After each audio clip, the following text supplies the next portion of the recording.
Hey guys, my name is Adam.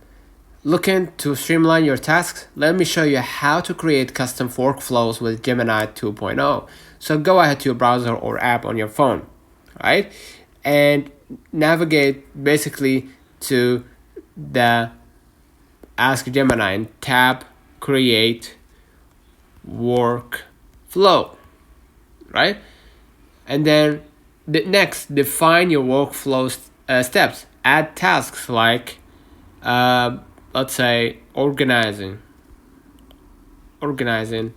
files, okay? And then set deadlines, right? By 20th, by Jan 20th or Feb 15th, right? 2025, right? And then you gotta do the same thing. Assign task and then set deadlines, right? And if you want to assign them to a member, you can just go ahead and type organizing files to Philip, right? By February 15th, 2025. And the same goes for other things, right? Like cleaning the tables for Marissa, right? By May 5th, okay? And basically use right here the enter at the bottom to hit enter.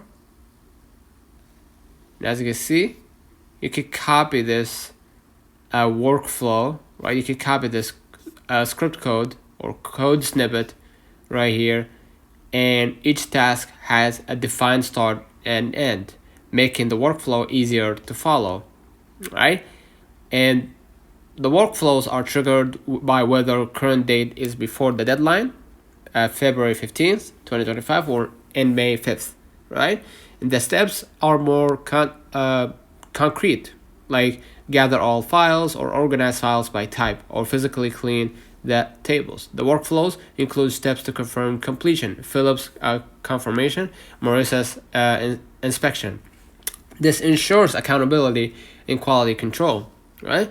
And if confirmation or inspection fails, there are loops to follow up or re-clean, ensuring the tasks are completed to satisfaction, right? And the two separate workflows are placed side by side and linked by wait until next task step. And this shows how they relate in time, right? And basically review the workflow right here, right? You can copy it and then paste it as a workflow, right? And activate it, and you will get updates and reminders at every stage to stay on track. That's it, right? Custom workflows in Gemini 2.0 make complex processes simple. Try it now and watch your productivity soar. So let me know in the comments if this video helped you. Don't forget to like and subscribe, turn on the notification bell to receive every video we upload. Thank you for watching. We will definitely see you in the next one.